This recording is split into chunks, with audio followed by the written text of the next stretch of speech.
Okay, let's get underway. Welcome to another City Futures seminar.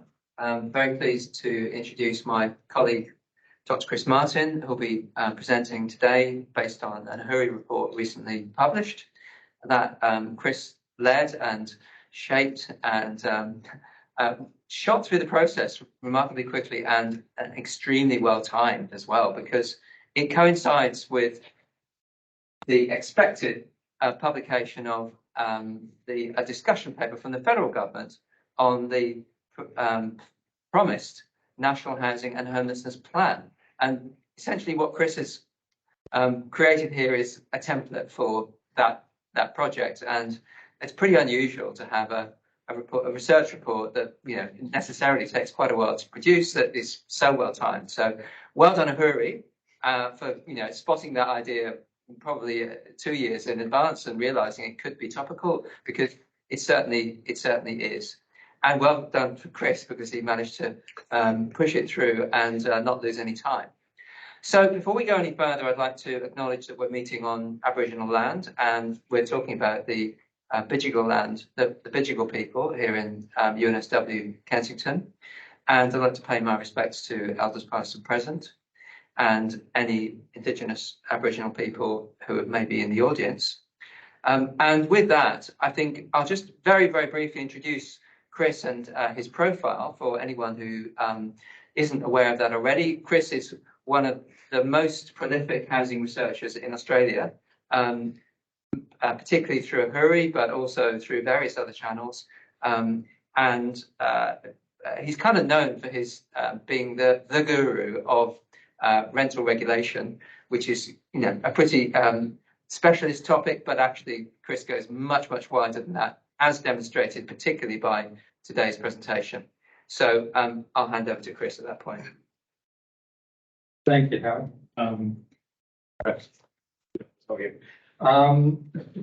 Thanks everyone for joining me. I understand there's quite a few people online, so thank you very much for calling in. I too will acknowledge the First Nations of country we're on today and all across Australia.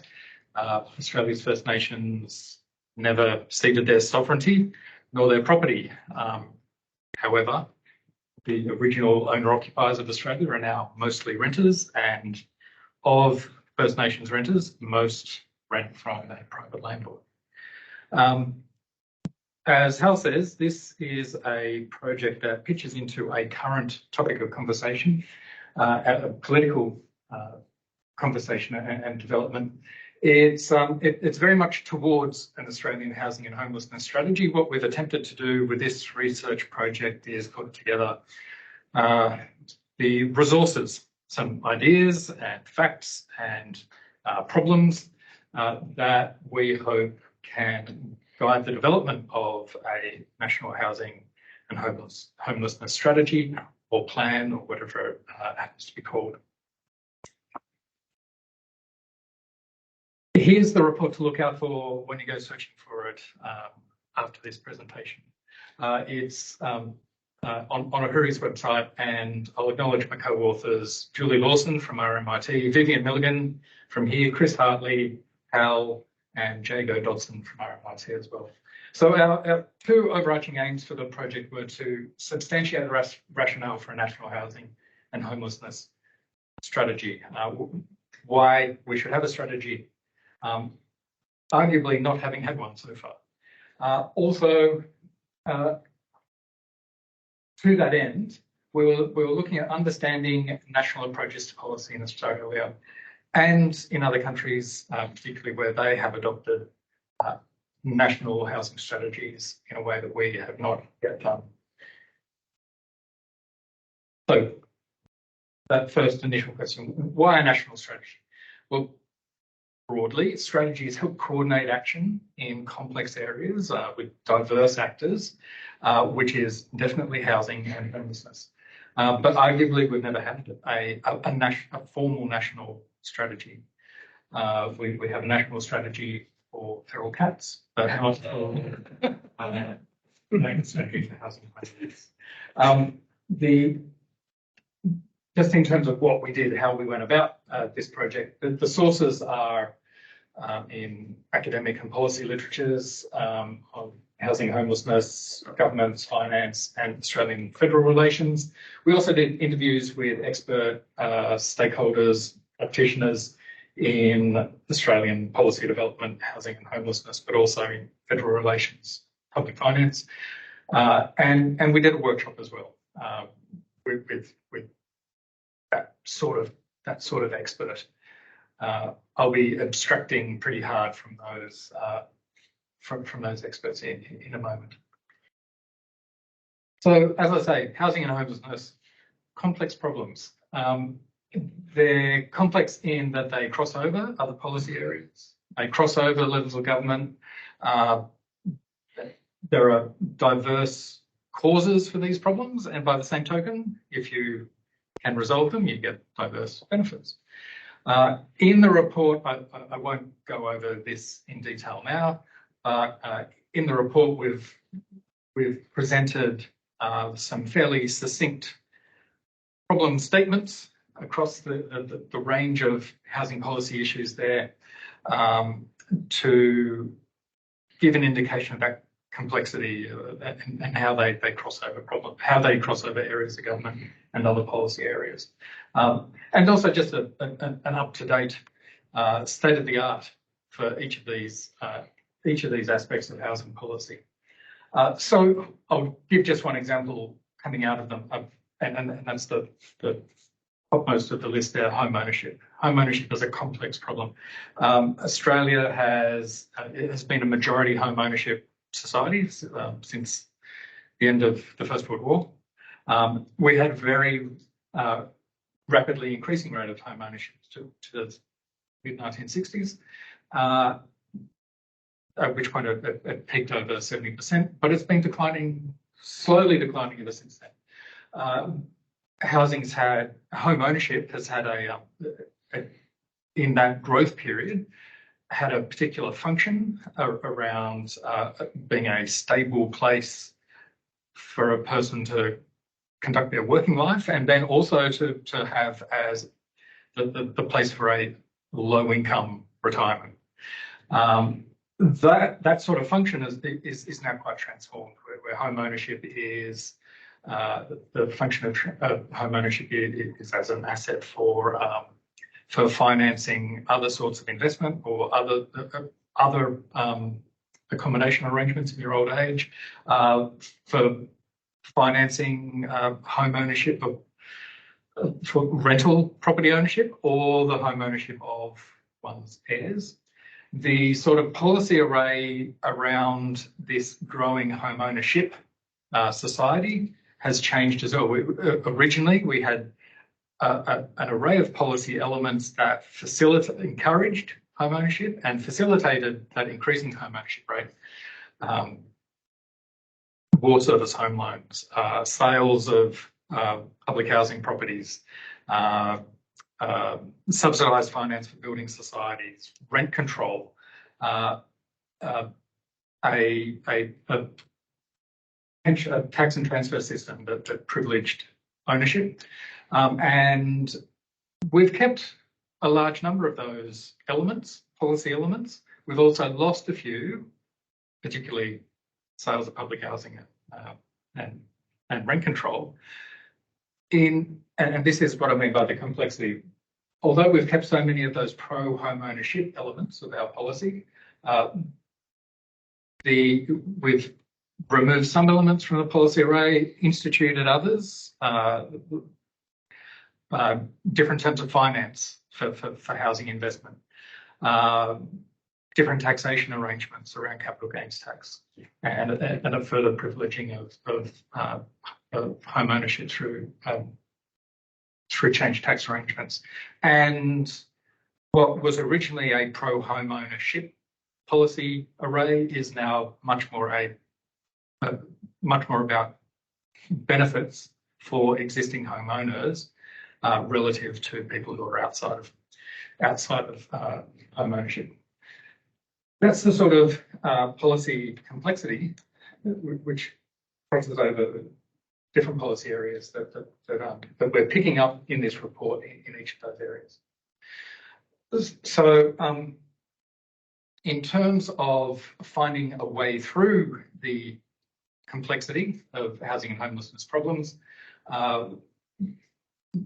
we've suggested that that goal from the UN's Sustainable Development Goal sets the challenge clearly, and that's adequate housing for everyone. And in the report, we detail how that goal is anchored in various human rights commitments that the Australian government has entered into, and that give that goal some purchase in government in Australia. In the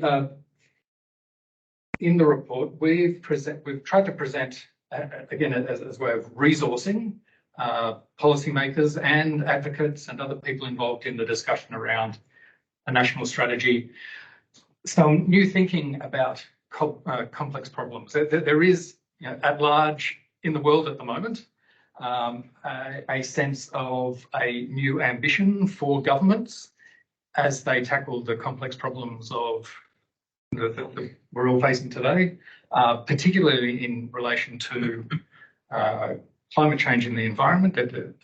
That is an area where urgent claims are being made on governments that have a much more ambitious agenda about what they do in relation to solving the problems we face. And from things like Green New Deals and that sort of ambitious agenda, and we'd like to harness a bit of that sort of thinking for our housing and homelessness problems. So two bodies of new thinking that we've covered in the report, particularly about missions. One is about missions.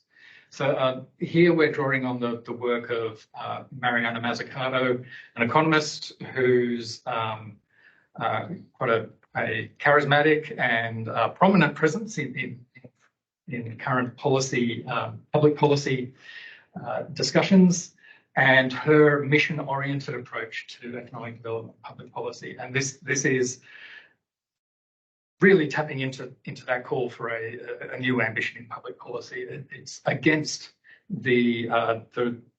what has been the received wisdom of the past 4 decades of governments merely fixing market failures, deferring to the efficiency of private sector actors in solving problems, being very cautious about crowding out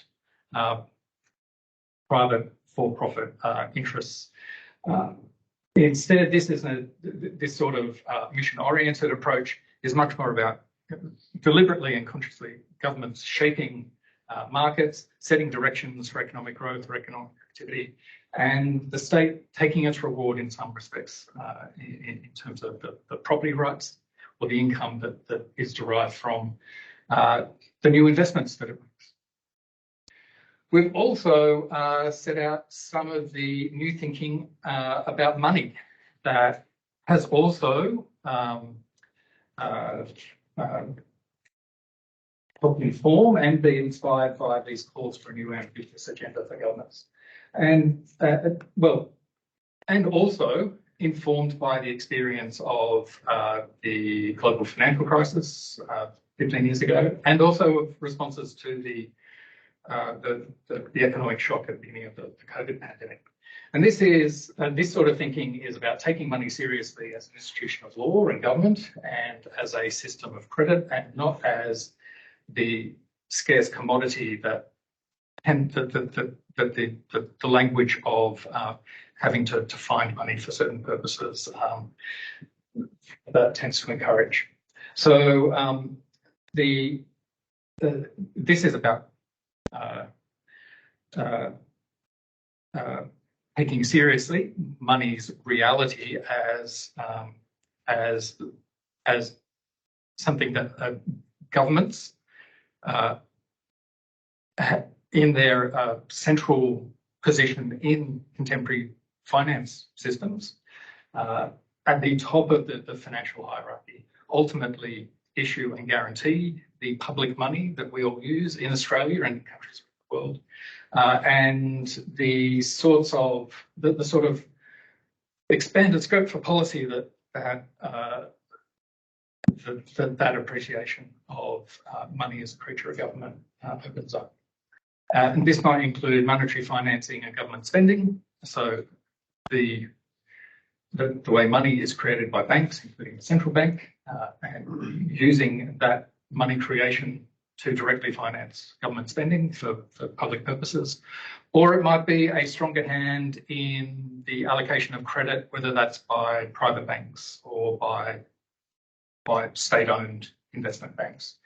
A direct, more purposefully directing credit to particular activities or particular sectors that in our mission-oriented approach to our public policy are developing and investing in the sectors that we want them to.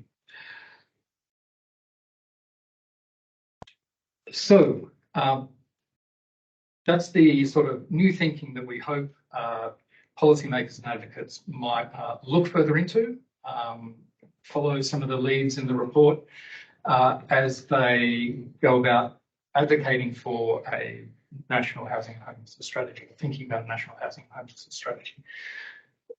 We've also surveyed the lie of the land. That is the context in which policymaking in Australia takes place, and that is our federal system of government. And so this means we've reviewed the state of the art in Australian intergovernmental relations in the Federation.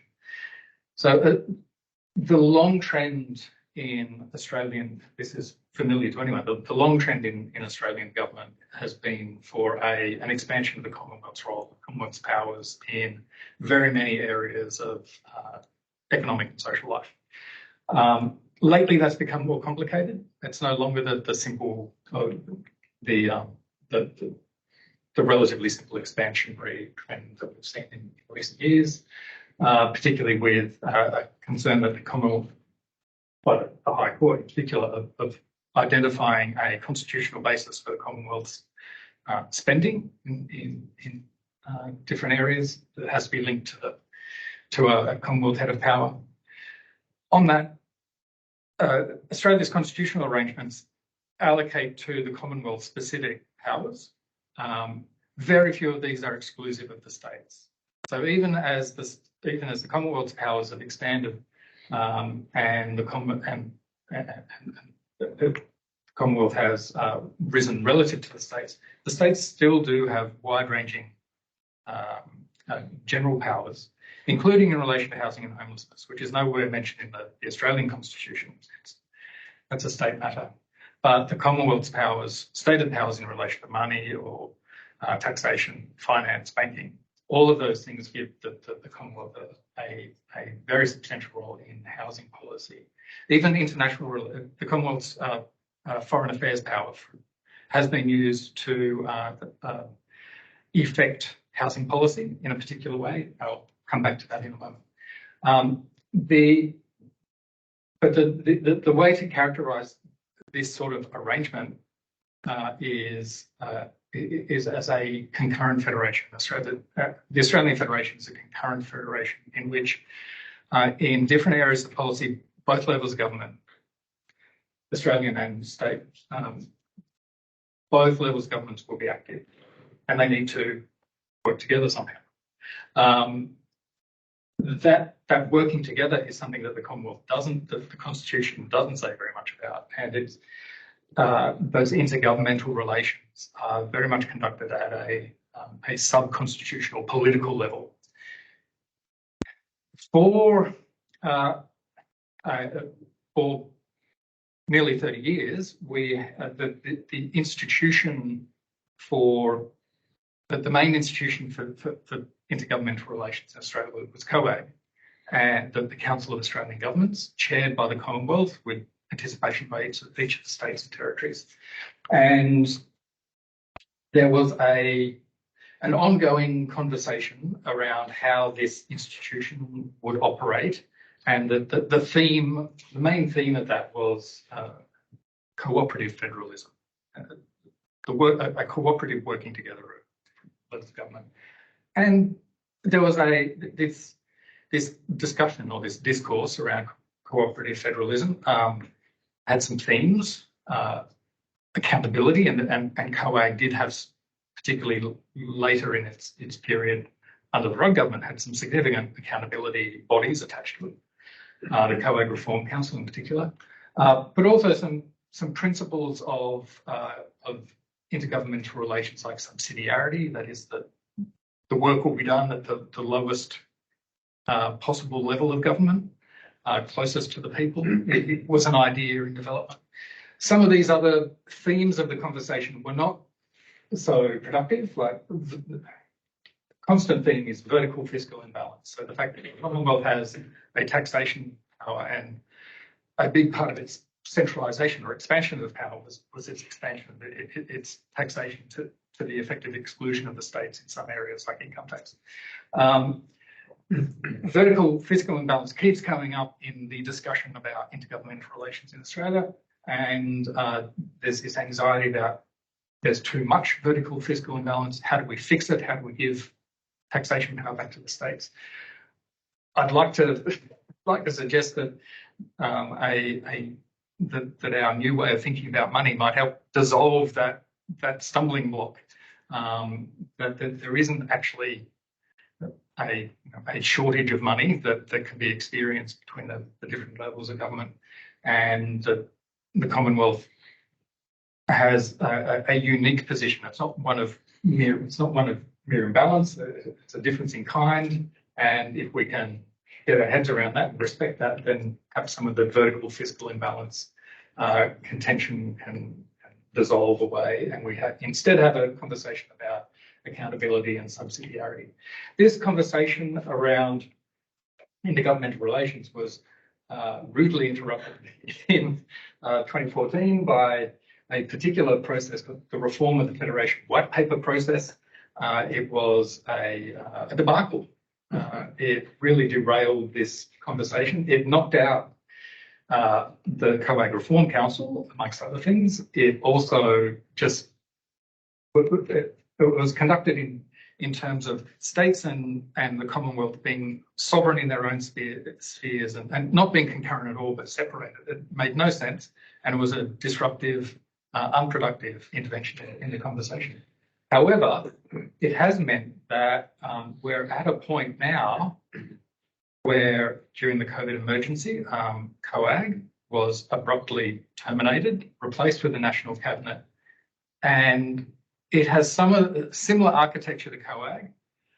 We've had this long period of an unsettled and unresolved discussion around intergovernmental relations, which is so it's not a very certain lie of the land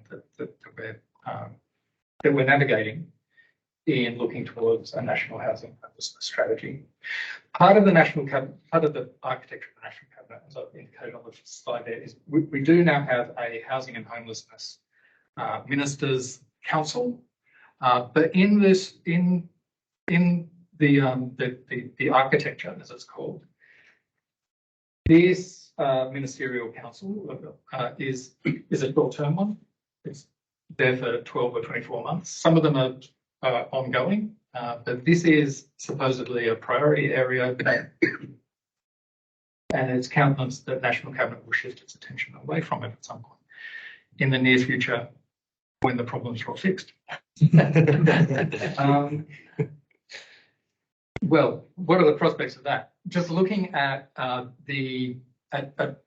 where housing and homelessness policy responsibility lies in government, it's fragmented. It's all over the place. Within the Australian government, the main division is between the Department of Social Services and Treasury. Social housing and homelessness designated the responsibilities of DSS. Its main policy instrument over the last few years has been the National Housing and Homelessness Agreement. That is a much criticised and rightly much criticised deficient agreement policy instrument. It's the familiar story of the residualisation of housing as a policy issue. That it's social housing, it's homelessness.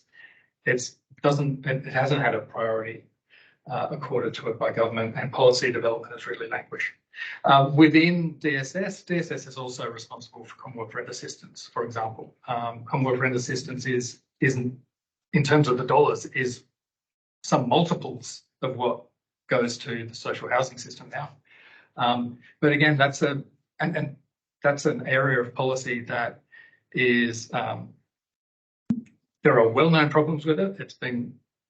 People have been crying out for reform of Commonwealth Rent Assistance, but there really hasn't been any development of it.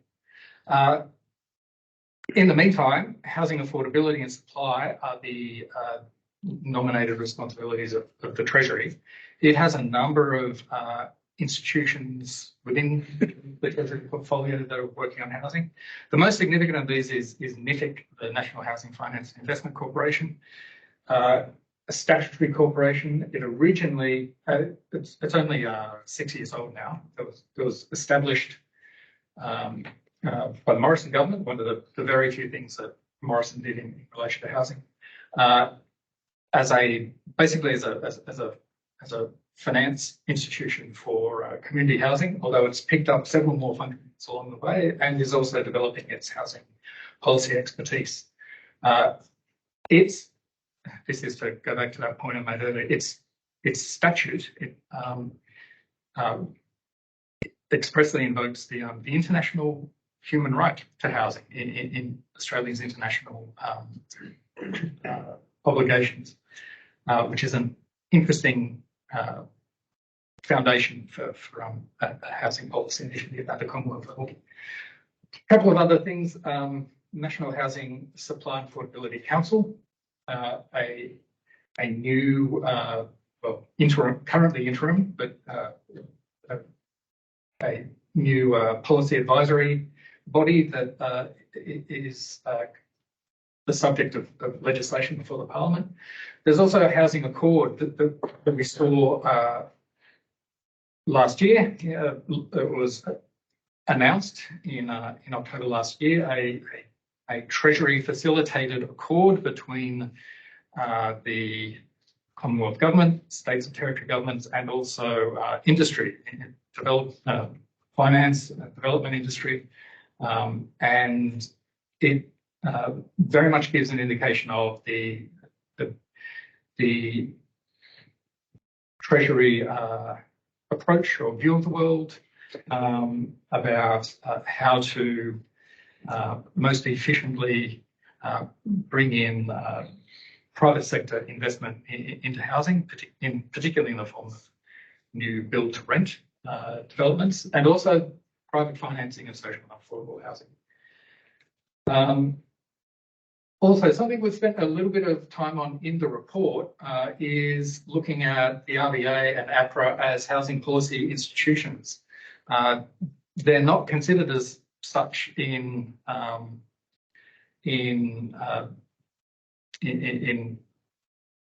official government perspectives. Both are ostensibly independent organisations, independent financial regulatory organisations. And the RBA, of course, is our central bank that sits at the heart of our financial system. It conducts its monetary policy through the housing system, and in doing so, it has big housing outcome impacts. As we've discussed in the report, and this was a theme too of the recent RBA review, the RBA swears it doesn't target house prices, but it has it has pretty obviously been conducting a housing policy in that it has been concerned about the level of house prices and conducting its monetary policy accordingly. And that's a housing policy. And then at times it hasn't been so concerned about the level of house prices, and it has downgraded the priority of house prices in its calculation, and that too is a housing policy. Similarly, APRA has its macroprudential regulation is primarily aimed at the stability of the financial sector, but it differentiates between different types of investors or borrowers for housing, and is also a housing policy in that it is discriminatory, to use that in as neutral a way as possible between different sorts of buyers. And in particular, it targeted private landlords. And we saw that the biggest discouragement of private rental investment through APRA's macroprudential regulation, and not through an express housing policy. But that's a housing policy when you're pressing or discouraging private investor lending to the extent that it did. We see some similarly fragmented policy responsibility at state and territory level. Although there is a little bit of a trend, we had an almost complete disappearance of specialist housing agencies at state and territory level. They were all subsumed within bigger departments. Almost all of them were subsumed within bigger departments in the recent past. That tide seems to have turned a little bit lately, and there are now some more standalone housing agencies or housing governance institutions like boards and things that now govern housing agencies at state and territory level. They all have, interestingly, housing strategies. They were required to under the National Housing and Homelessness Agreement. The Australian government didn't have to have a strategy, but they did make the states have ones. But the content of those strategies is of varying quality. Tactful. I'll abstract especially hard at this point now. So our the field work, if you like, for this project were the interviews that we did and the workshop that we did. We took a case study approach to some other areas of policy in Australia that had recently a national approach, inverted commas, taken to them. Disability policy reform and the closing the gap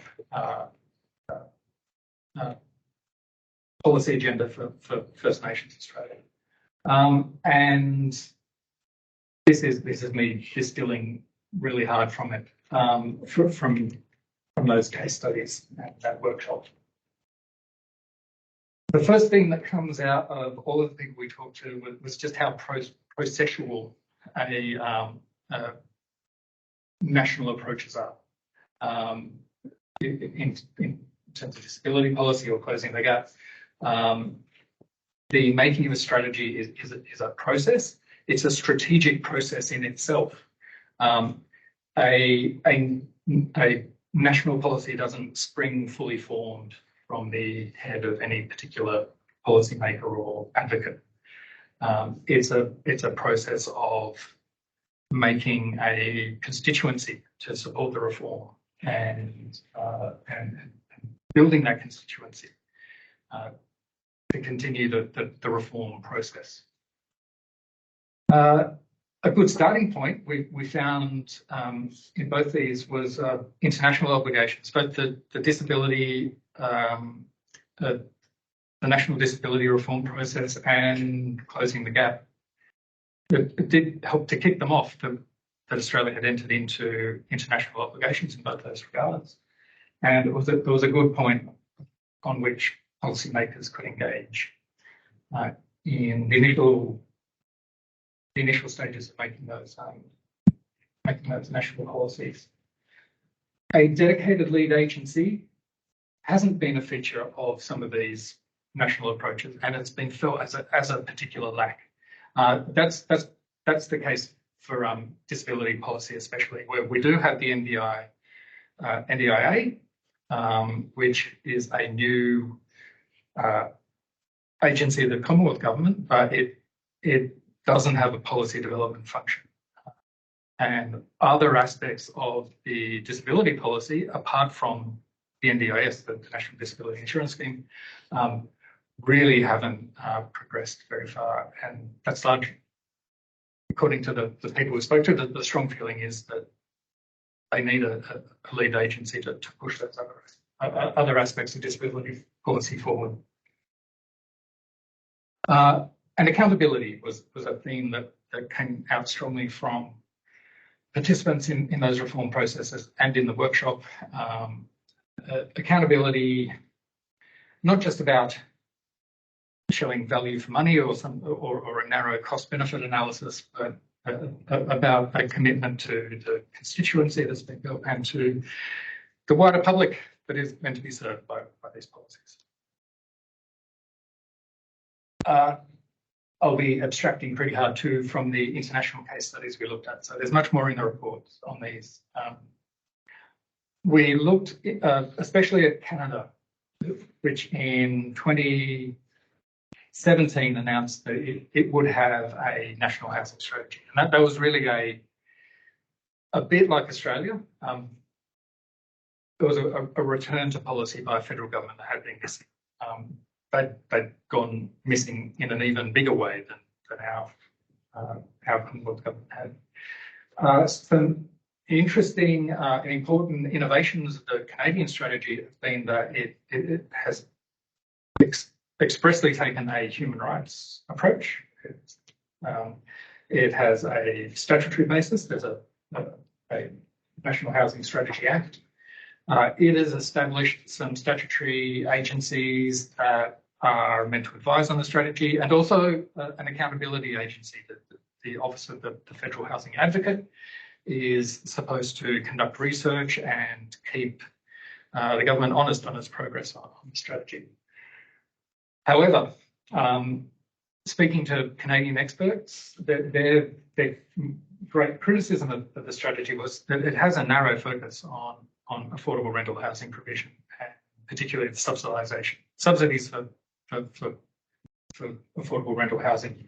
And out of scope are such important things as tax and finance regulation, land policy, things that contribute mightily to housing problems are not within the purview of the strategy. Some more successful examples we've seen in European countries that are reviewed in a briefer way in the report: Austria, Finland, and Scotland. Austria and Finland in particular have long-established housing agencies, and not just the agency, but a legislative framework for housing companies, housing providers to work within in providing cost rental, affordable rental, and in Scotland we see a country that has had housing and homelessness challenges over the years, but also a long-term strategic sense of housing policy and developing within government specialist knowledge, and implementing a series of policies and being quite frank with itself as it reviews its policy. So, towards an Australian housing, this is where we've put forward some outlines for what an Australian housing and homelessness strategy might look like. Some of the main features, without being too prescriptive. So, a mission, the scope and the stages of the strategy, and its architecture and institutions. So we've said as a mission, adopting the language of the Sustainable Development Goal, everyone in Australia has adequate housing, and then we've set out in the report a series of stubborn missions, if you like, summarised here on the screen. A little more detail and a bit more nuance is given in the report.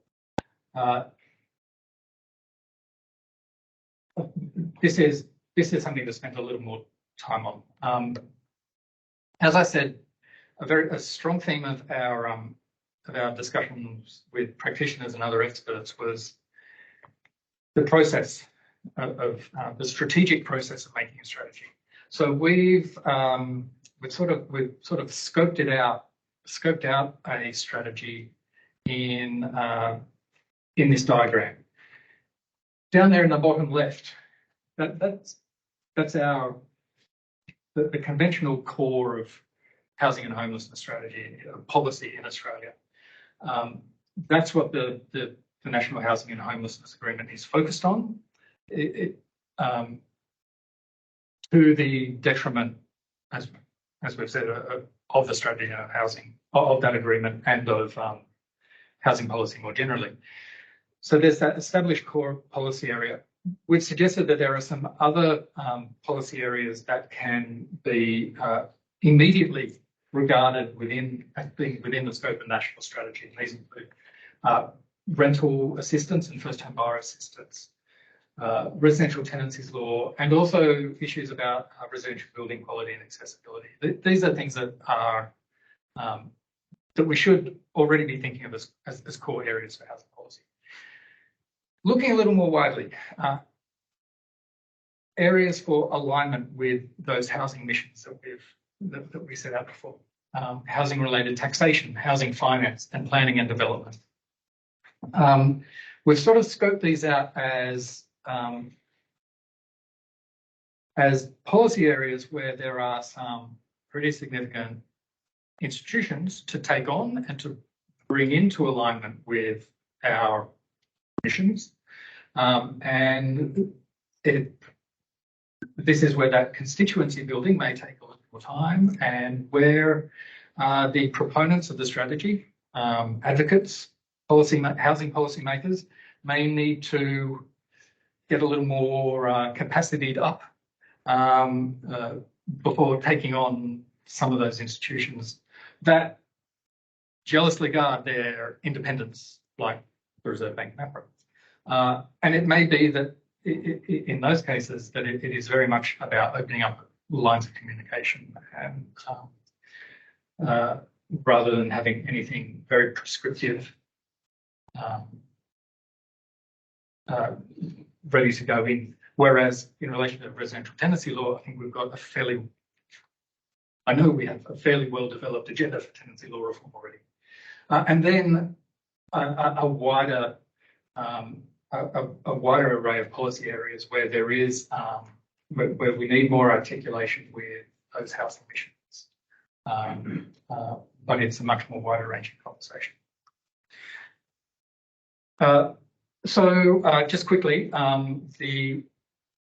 a couple of things that could be done, priorities for action in those core areas.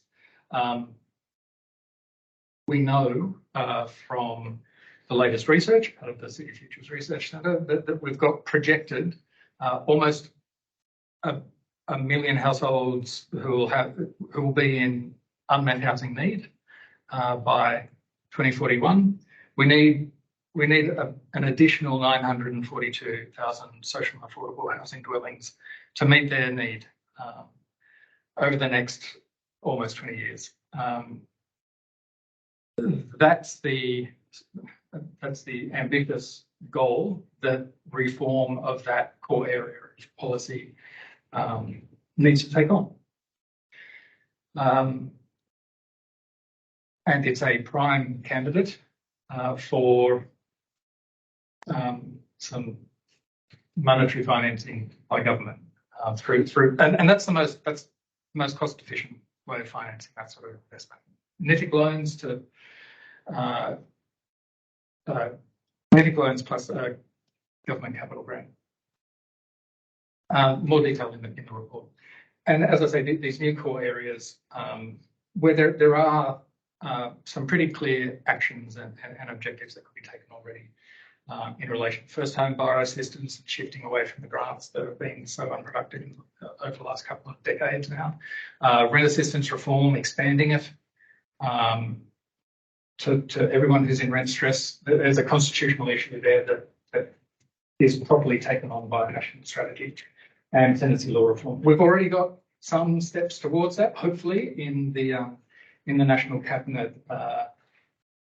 taking on tenancy law reform as an agenda item for housing ministers in the second part of this year.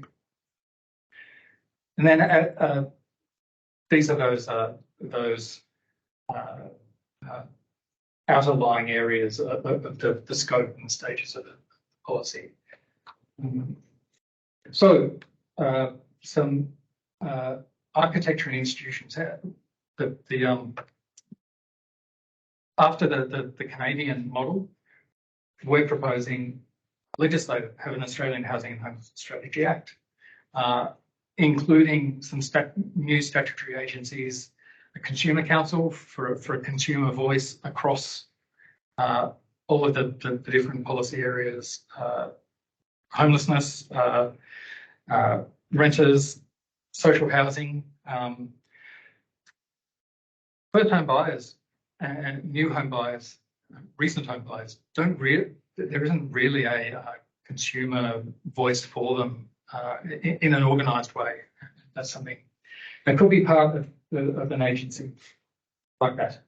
An Australian housing advocate, like the Canadian model for inquiring into housing need and housing policy issues and providing some accountability on the prosecution of the strategy. And nominating Housing Australia, that is a rebranded and enlarged NIFIC to lead development and implementation of the strategy. Similarly, state and territories should have lead agencies as well for communicating with the government and leading their own, communicating with the Australian government on the strategy and leading their own more local level assessment of housing need. A national regulatory scheme for social housing is also an early priority, and a better housing and homelessness data, which is necessary for accountability and for planning, and really is an area where our current reporting from states is patchy, inconsistent. There's whole areas like eviction that don't get reported on. I went a little longer than I thought I would. I'd really like to take questions or ideas from everyone online. So I'll hand over to you now. Thanks for listening.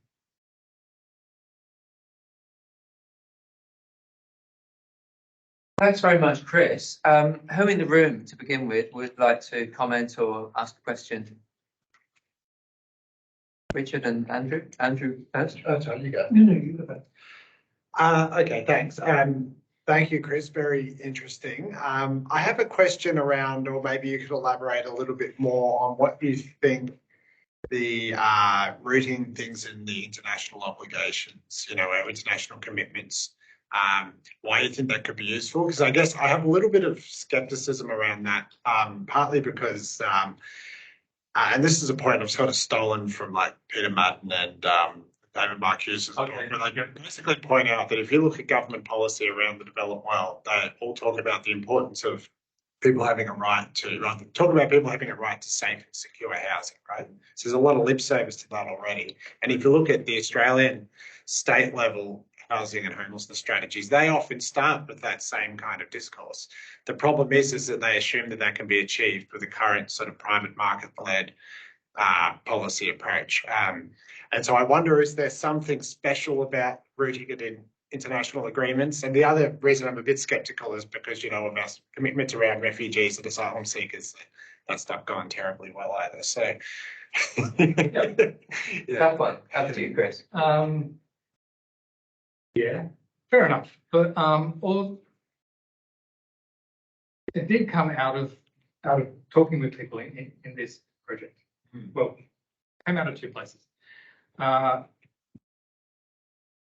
In talking with experts and in reviewing the documents around the national disability policy and closing the gap for that matter.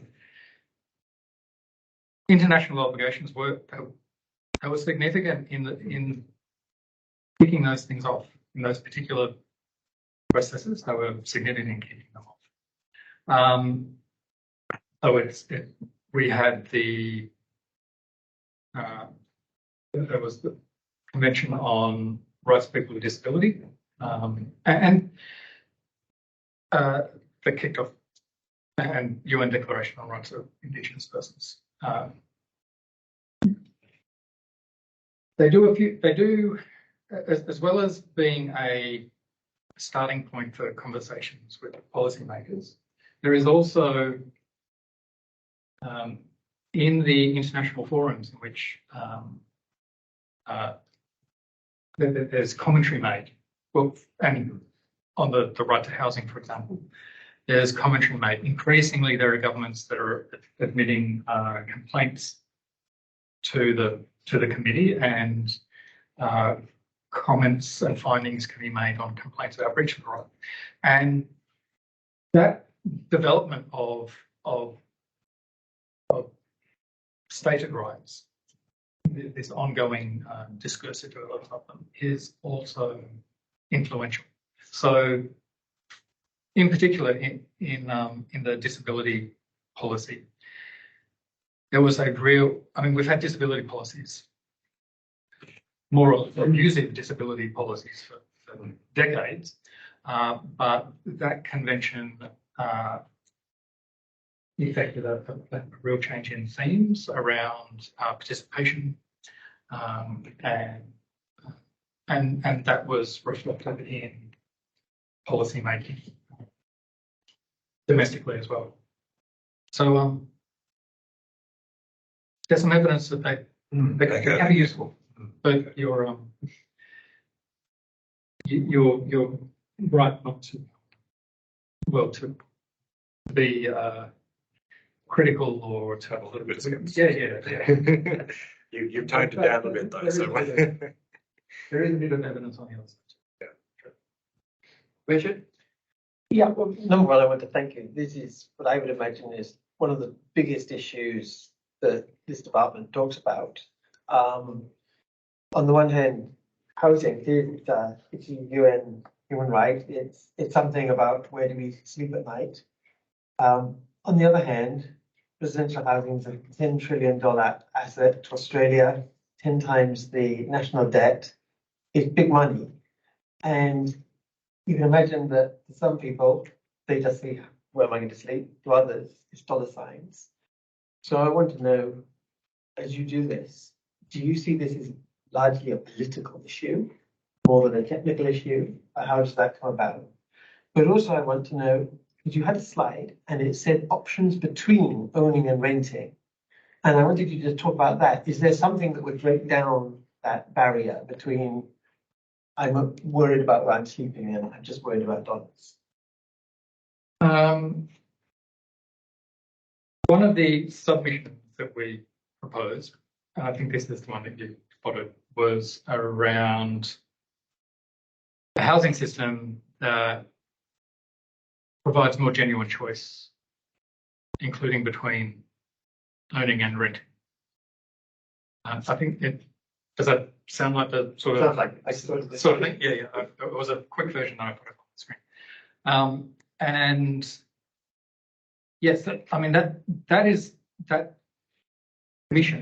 submission is intended to focus attention on those aspects of policy making that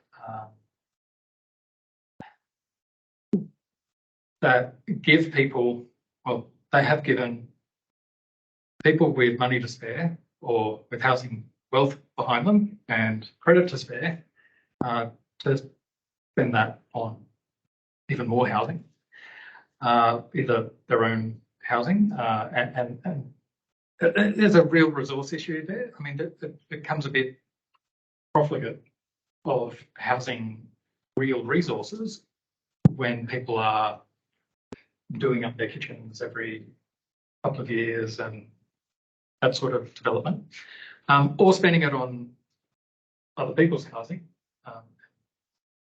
basically being housing scalpers to the tenants out there who might want the security of the house. But also on the other side of that, the anxiety that attends long-term renting and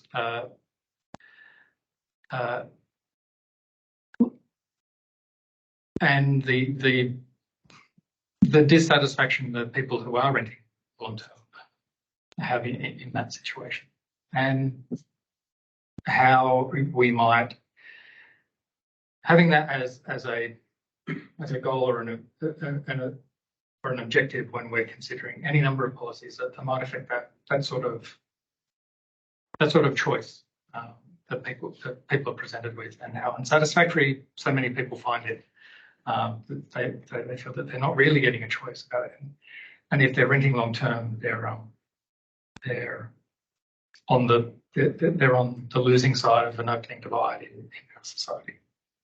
Maybe can I just add to that by linking it back to the market shaping remit, which is one of the things that Chris suggested is kind of beyond the status quo or the accepted thinking about where government has the legitimacy to go. And market shaping, one of the ways that I think the report is advocating that the market could be shaped is towards a market or a system that diversifies the offer.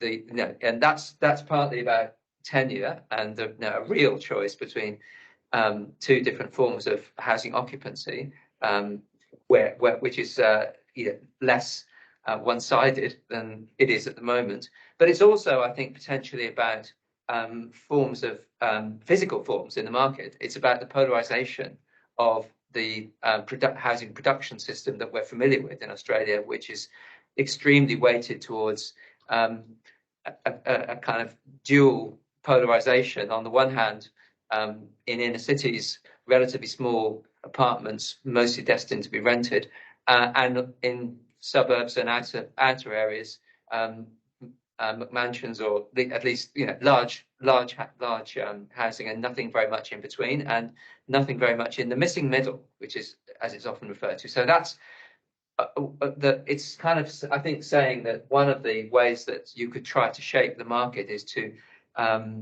address that problem.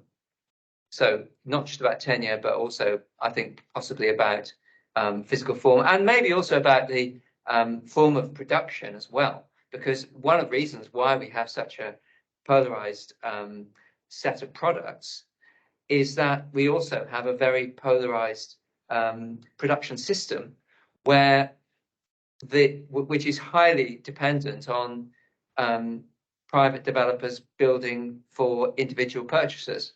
And that's a very specific niche. And ideally, we would diversify that so that there is a wider range of entities that are developing housing.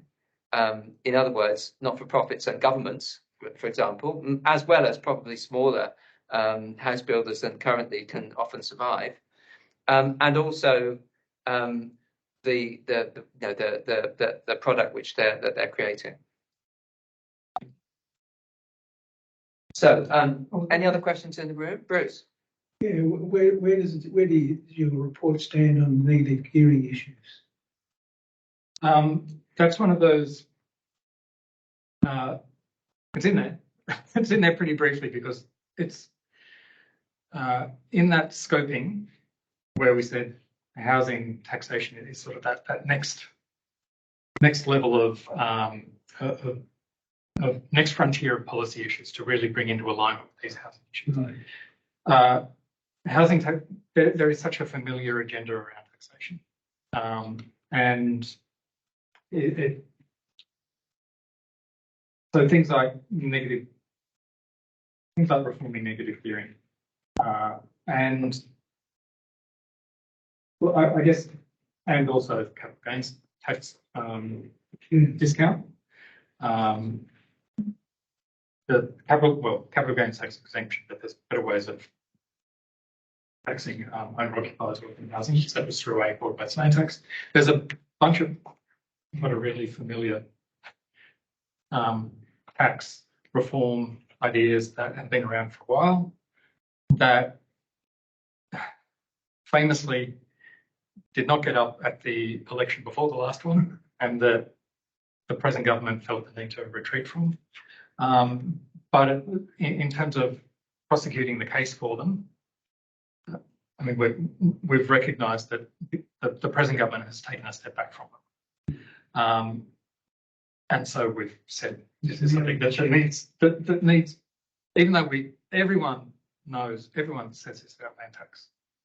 Everyone says that land tax reform needs to happen, broad-based land tax should happen, except political party leaders who get nervous about it or see the advantage in running an opposition campaign. So building the constituency for those sorts of reforms is still required. There's some progress that's been made on it. We no longer, I don't think anyone pretends that negative gearing is about affordability anymore, that it makes it more affordable for renters. So there's been some progress in that regard, but there's still more to do. Okay, can we just take one online question, and then I think we'll have to wind up. So Nicholas has asked about further to the discussion about market shaping. What about, does that mean things like facilitating new models like shared equity or build to rent to buy? Would you interpret that action as potentially enabling those sorts of different yeah, products? I mean, we've got a little bit of experience with shared equity schemes now, and